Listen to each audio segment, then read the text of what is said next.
দাম বাড়ে তার বাঁচতে অবহেলা। দুনিয়ার রং বাজারে এটা কেমন খেলা দয়াল, দুনিয়ার রং বাজারে এটা কেমন খেলা, দুনিয়ার রং বাজারে এটা কেমন খেলা দয়াল, দুনিয়ার রং বাজারে এটা কেমন খেলা। ওরে মরলে মানুষ দাম বাড়ে তার, মরলে মানুষ দাম বাড়ে তার বাঁচতে অবহেলা। দুনিয়ার রং বাজারে এটা কেমন খেলা দয়াল, দুনিয়ার রং বাজারে এটা কেমন খেলা, দুনিয়ার রং বাজারে এটা কেমন খেলা দয়াল, দুনিয়ার রং বাজারে এটা কেমন খেলা। বাঁচতে মানুষ কেউ বলে না লোকটা বড় ভালো, মরলে বলে তার মরাতে বড় ক্ষতি হলো, দয়াল বড় ক্ষতি হলো। বাঁচতে মানুষ কেউ বলে না লোকটা বড় ভালো, মরলে বলে তার মরাতে বড় ক্ষতি হলো, দয়াল বড় ক্ষতি হলো। ওরে দেখতে আসে স্বজন সুজন, ওরে দেখতে আসে স্বজন সুজন, ডোবে যখন বেলা। দুনিয়ার রং বাজারে এটা কেমন খেলা দয়াল, দুনিয়ার রং বাজারে এটা কেমন খেলা, দুনিয়ার রং বাজারে এটা কেমন খেলা দয়াল, দুনিয়ার রং বাজারে এটা কেমন খেলা। ছেঁড়া কাপড় তাও জোটে না পরি কষ্ট করে, ঈদের নামাজ হয় না পড়া, নতুন জামা পরে দয়াল নতুন জামা পরে। ছেঁড়া কাপড় তাও জোটে না পরি কষ্ট করে, ঈদের নামাজ হয় না পড়া, নতুন জামা পরে দয়াল নতুন জামা পরে। ওরে নতুন কাপড় জুটবে জানি, ওরে নতুন কাপড় জুটবে জানি, ফুরাইলে বেলা। দুনিয়ার রং বাজারে এটা কেমন খেলা দয়াল, দুনিয়ার রং বাজারে এটা কেমন খেলা, দুনিয়ার রং বাজারে এটা কেমন খেলা দয়াল, দুনিয়ার রং বাজারে এটা কেমন খেলা। ভাঙা ঘরে দিন কেটে যাই বছর ঘুরে যুগ, এই জীবনে পাইলাম না তো একটু ভাবের সুখ, দয়াল একটু ভাবের সুখ। ভাঙা ঘরে দিন কেটে যাই বছর ঘুরে যুগ, এই জীবনে পাইলাম না তো একটু ভাবের সুখ, দয়াল একটু ভাবের সুখ। ওরে মরলে আসে ঘর বানাতে, ওরে মরলে আসে ঘর বানাতে, করে না অবহেলা।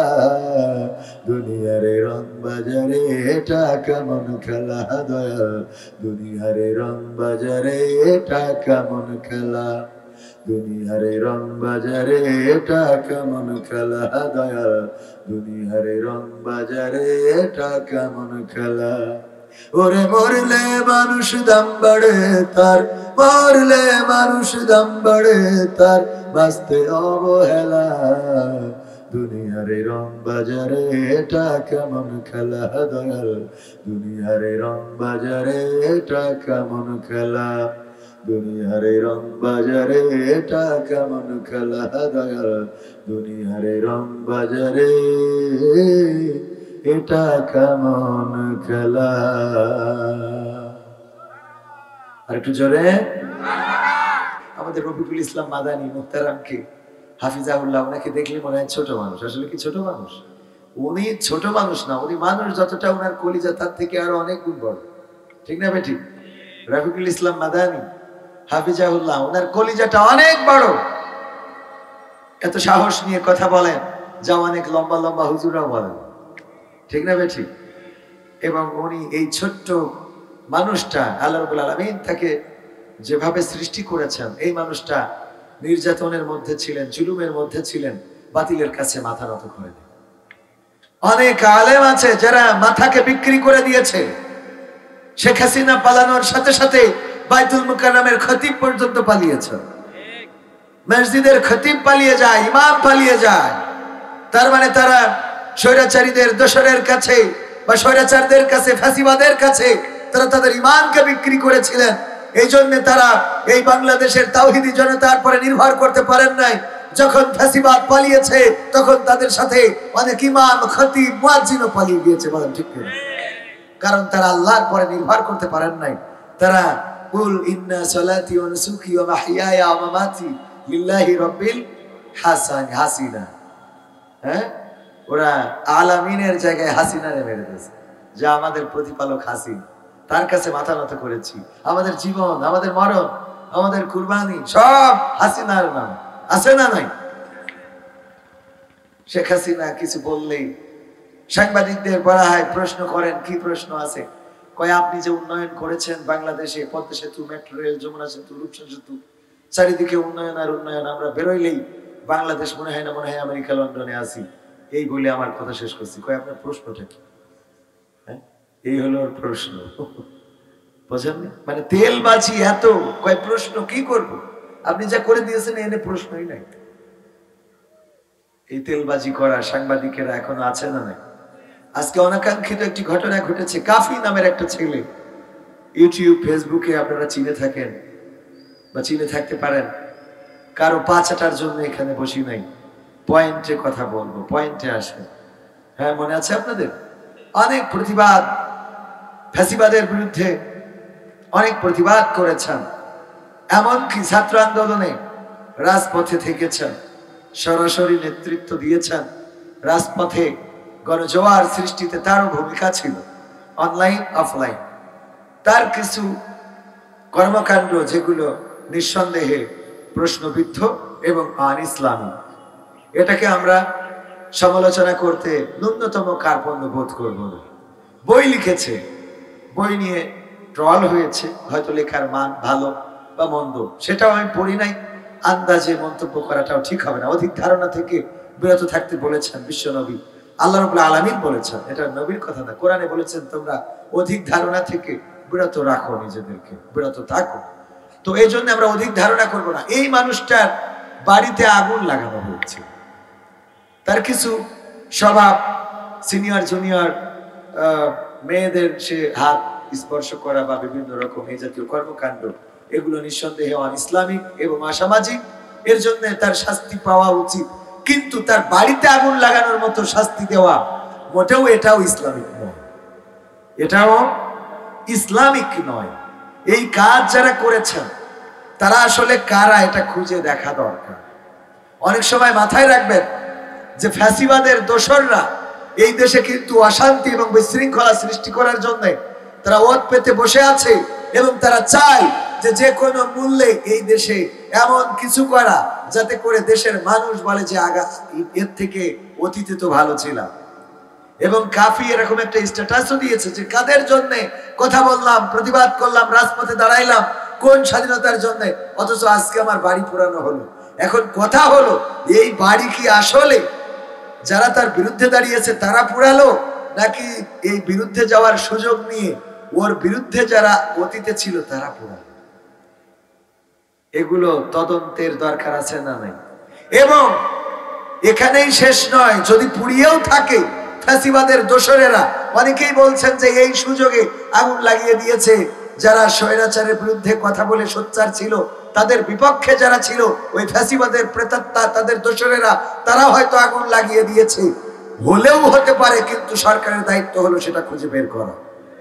শুধু তাই নয়, একজনের বাড়ির নিরাপত্তা, তার বাড়িতে আগুন ধরানো হবে, জ্বালিয়ে পুড়িয়ে ছারখার করে দেয়া হবে, এর নিরাপত্তা যদি সরকার দিতে ব্যর্থ হয় তাহলে বুঝে নিতে হবে ডাল মে কুছ কালা হয় না, এরকম কি একটা প্রবাদ আছে মনে হয়।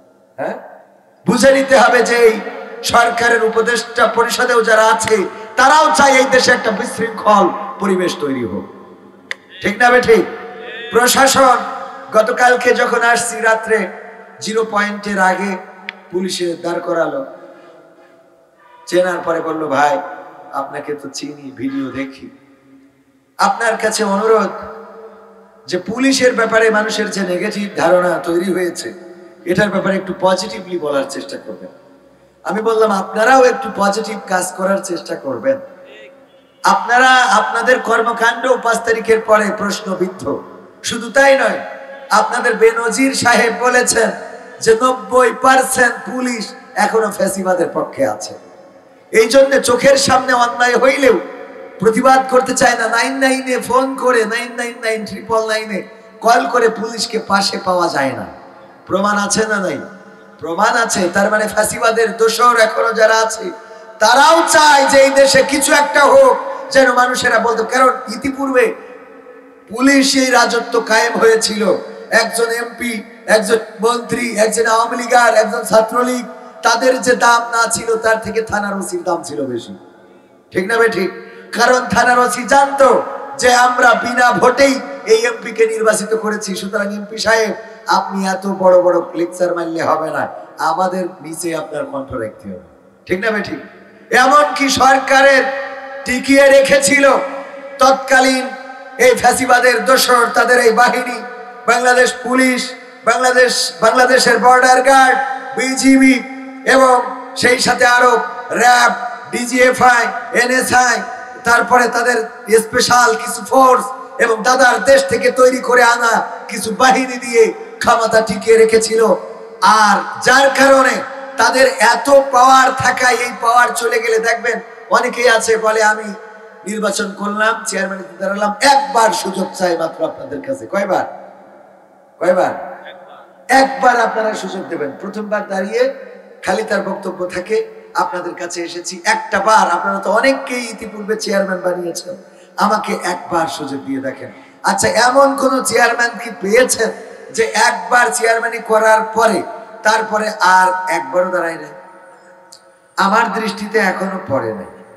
যদি আপনাদের থাকে, দু একটা থাকলেও থাকতে পারে, কিন্তু আমার দৃষ্টিতে আজও পড়ে নাই। কারণ একবার সুযোগ পাওয়ার পরে যখন দেখেছে যে ইউনিয়ন অথবা উপজেলায় অথবা জেলায় চেয়ারম্যান, এমপি, মন্ত্রী এটা হওয়ার পরে কিভাবে কলম ঘোরানো যায়, কিভাবে টাকা মারা যায়, কিভাবে ব্যবসা করা যায়, কিভাবে বেগম পাড়ায় বাড়ি বানানো যায়, কিভাবে বিদেশে ব্যবসা টিকানো যায়, কিভাবে সন্তানকে বিদেশে পাঠানো যায়, কিভাবে নিজের সব সুযোগ সুবিধা গ্রহণ করা যায়, কিভাবে আঙ্গুল ফুলায়ে বট গাছ বানানো যায়, এগুলো যখন সুবিধা পেয়ে যায় তখন পরবর্তীতে আবার এগেইন নির্বাচন করে। ফেল করলেও করে, ফেল না করলেও করে। বলেন ঠিক না বেঠিক?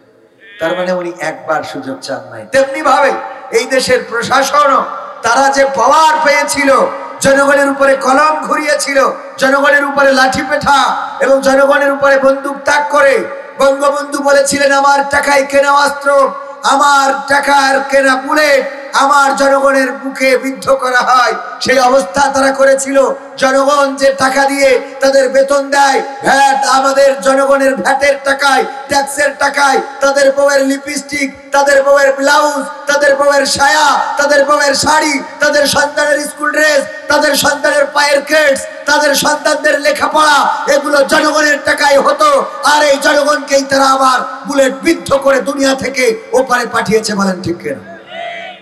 এই দিন আর আসতে দেয়া হবে? এই দিন আমরা আর এই বাংলাদেশে আসতে দিতে চাই না। পুলিশ হবে জনগণের সেবক, পুলিশ হবে জনগণের খাদেম, পুলিশ হবে জনগণের কর্মচারী, প্রজাতন্ত্রের গোলাম তারা। চাকরি মানে আমরা অনেকেই বুঝি না। এই দেশে অনেকেই আছে আমরা চাকরি করতে চাই। কি করতে চাই?